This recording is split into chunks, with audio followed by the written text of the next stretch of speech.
Inyanga Mountains. Inyanga is an area of considerable natural beauty, which combined with a wide choice of accommodation, bracing mountain air, and first-class trout fishing, make it one of Rhodesia's ideal holiday centers. Rainbow, brown, American brook, tiger hybrid. These names are well known to keen trout fishermen as the fish that inhabit the waters of Inyanga.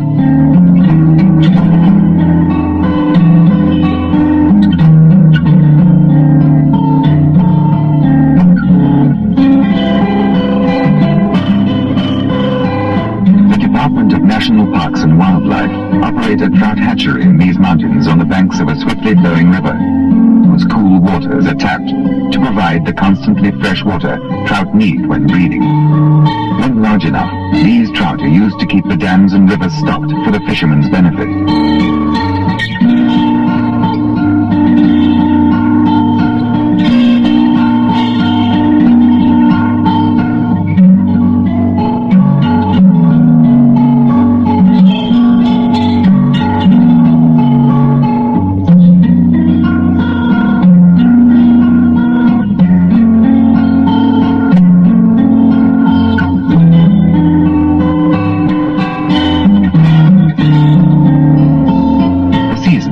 Fishing is 7 months long, beginning on the 1st of November and ending on the 31st of May.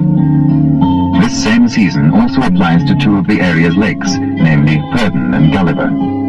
But the Rhodes Dam and its near neighbor Mari Dam are open all the year round. Trout of up to half a kilogram can be caught in these two dams by even the smallest amateur, any time of the year.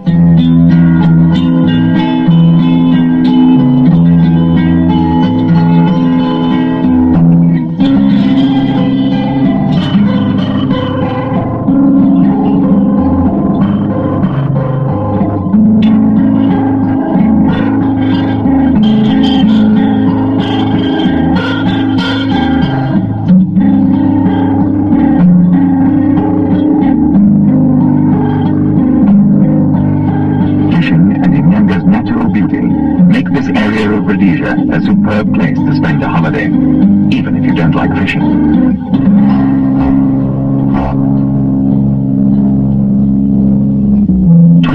Kilometers northeast of Rhodesia's capital city, Salisbury, are the Uinrig National Park Gardens, with their impressive excelsa and majortiy aloes. The giant excelsa tower over the smaller varieties like Cameronii.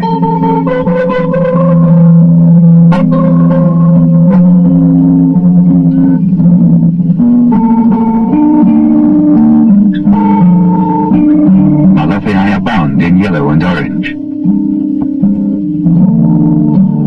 Living side by side with these incredible aloes is a fantastic show of Barberton daisies. This daisy collection represents 40 years of plant breeding by Mr. H.G. Wheeldon, who donated them to the park. It consists of 298 varieties.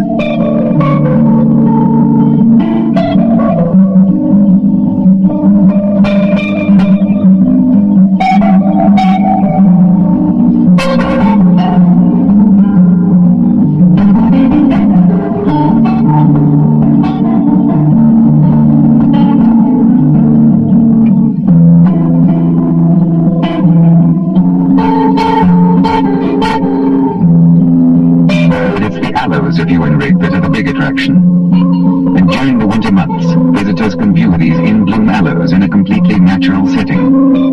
Cameronii next to Cycas revoluta, and next to that Ortholofa, which is found only on the northern dike of Rhodesia.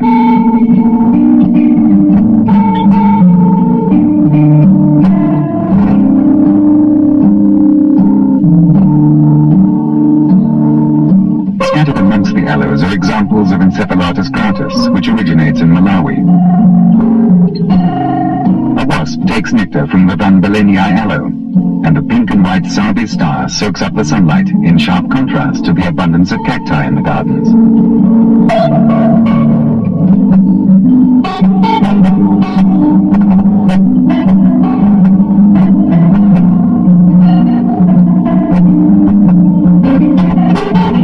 National Park Gardens are a living memory to its founder, Harold Basil Christian.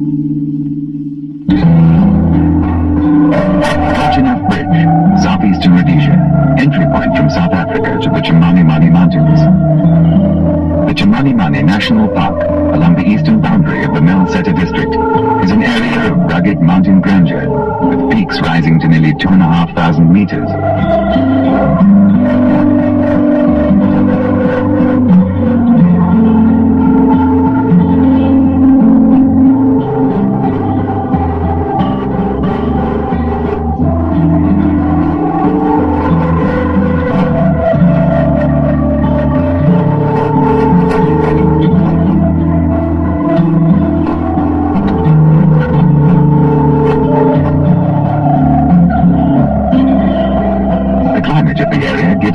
Vegetation similar to that of the South African Cape, with orchids and protea in abundance.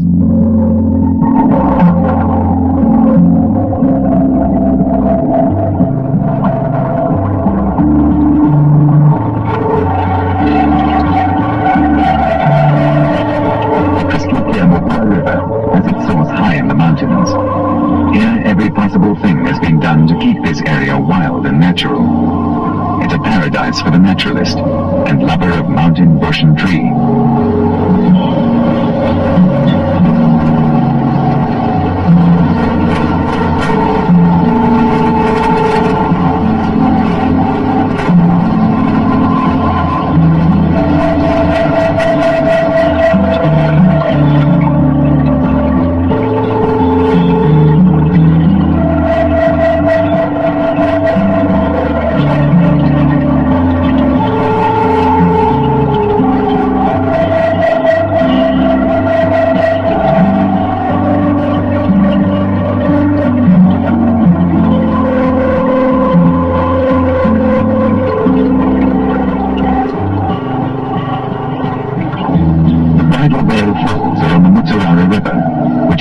For a few kilometers before flowing into the Nyahudi.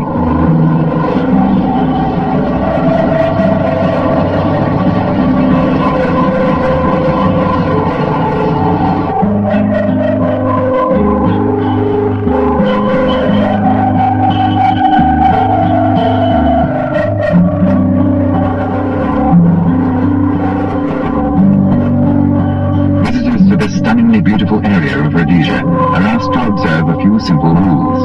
Prevent fires, ensure that if they camp, they bury all litter, and to leave the area in the condition in which it was found. So if you cross the Birchenough Bridge, remember the rules.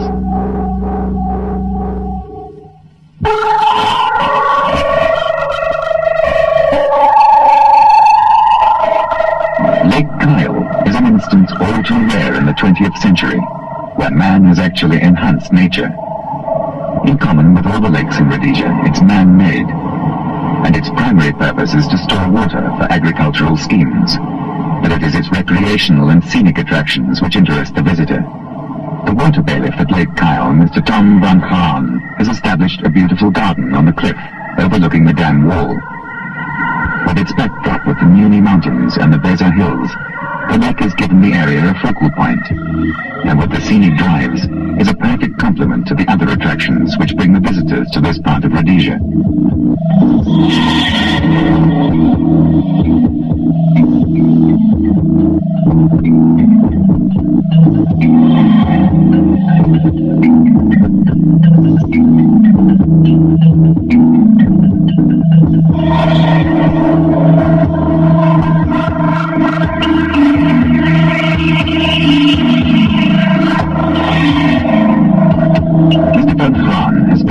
Zimbabwe for the many visitors who come to this part of the country. But it's the real thing they come to see. And in the replica of the 19th century Karanga village next to the ruins, a witch doctor is on hand.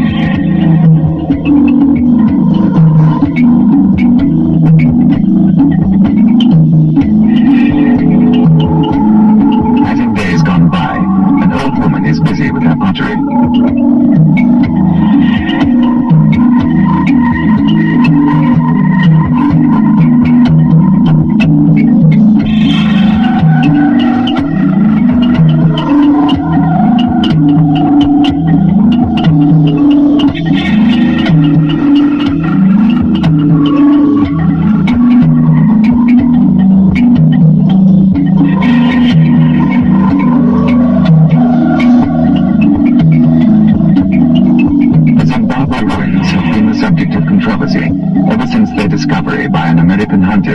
1968. The complete answer to their origin may never be known, but they're undoubtedly unique. Set in a well-treed valley, enlivened by the colorful aloes which have taken root in the broken walls, the visitors cannot escape the atmosphere that this now-dead city evokes.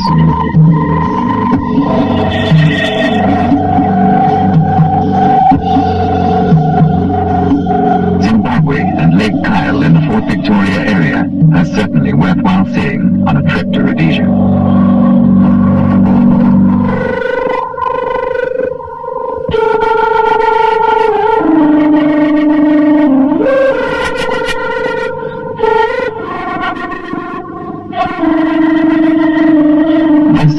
Matopos, 30 kilometers south of Bulawayo, and the spiritual home of the Matabele. In the hills, a lone Ndebele warrior, his mission to watch over the tomb of Mzilikatsi, king of the Ndebele, who settled in this area in 1838 and ruled until his death in 1869.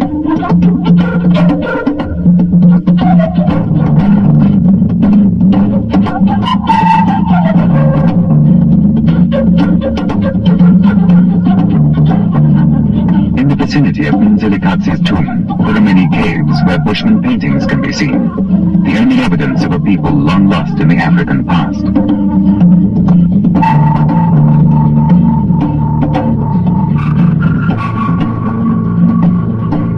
Their paintings depict the animals of their time, and these animals are still to be found in the Rhodes Matopos National Park.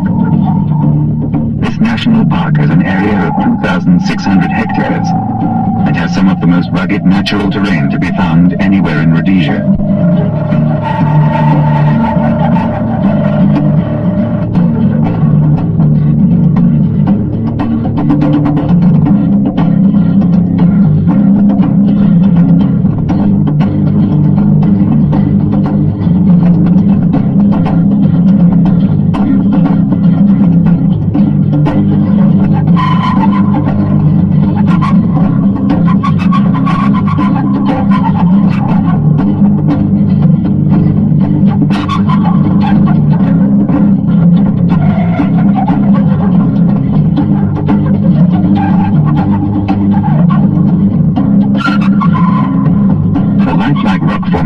Stand guard over the animals below them and serve as a reminder to us that we must conserve our nature, because be it rock or rhino, once they're gone, we can't get them back.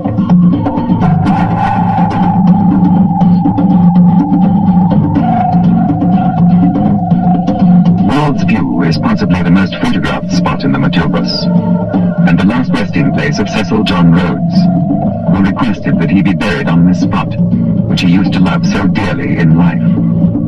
He had his pick, and he chose the Matopos. The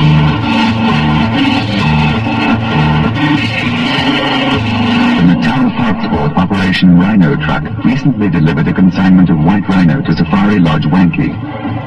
Brian Thring, Chief Capture Officer from Natal, handed the rhinos over to Johnny Ace of Safari Lodge. The rhinos are not the big attraction at the lodge yet, as they have to settle in and get acclimatized. But what is the star attraction is wilderness safaris. This unique way of viewing game on Safari Lodge's 26,000-hectare farm starts from a treetop bush camp close to the game concentrations.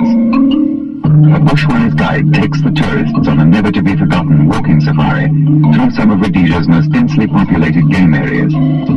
This is after a night spent at the bush camp.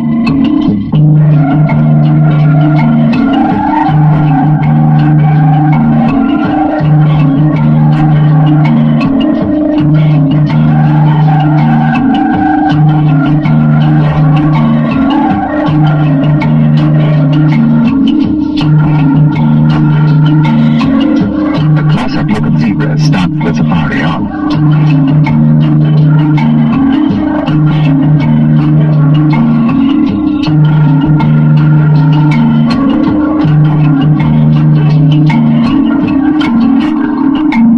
Warthog run in the opposite direction as the party wanders through the bush.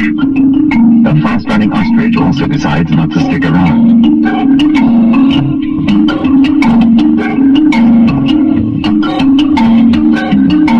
Is followed up, and all bush tracking is explained in detail by the guide.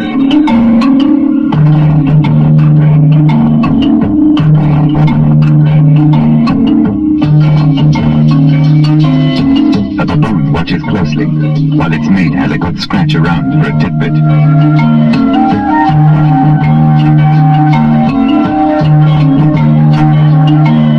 Baboon are not the big prize for the day. The Wankie area is renowned for its abundance of elephant, and the highlight of a wilderness walking safari is to come face to face with a jumbo on foot.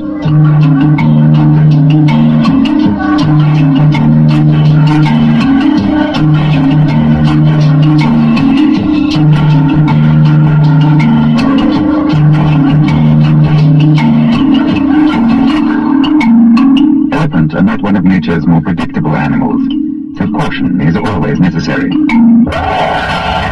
But this fellow decides humans are not his cup of tea.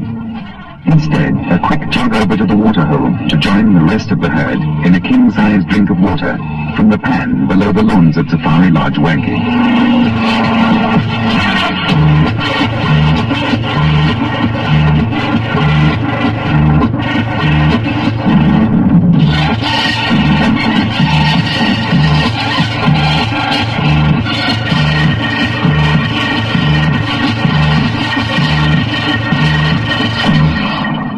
Every year, about 100,000 South Africans visit the Victoria Falls.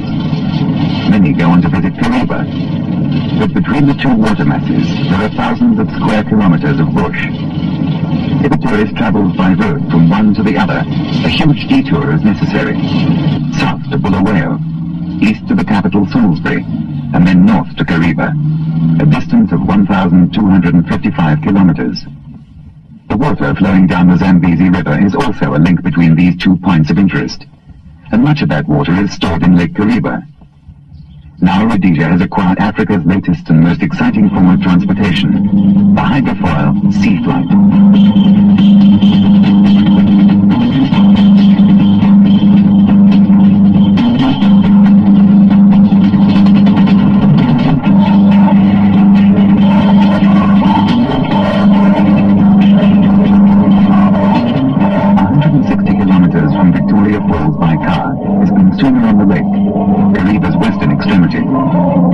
It's a pleasant fisherman's resort and also a loading harbour for cars. The ferry travels down the lake, following the motorists who take the hydrofoil.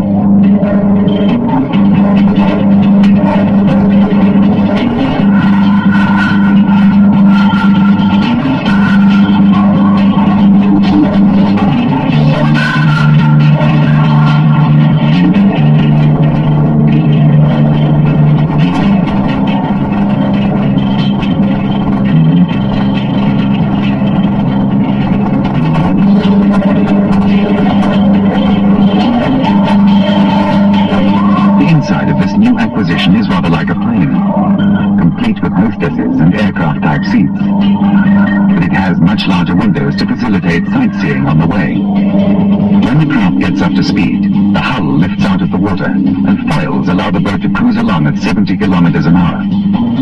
The 255 kilometers across the lake takes 6 hours to complete. This is inclusive of stops for meals and calls at small harbors along the way.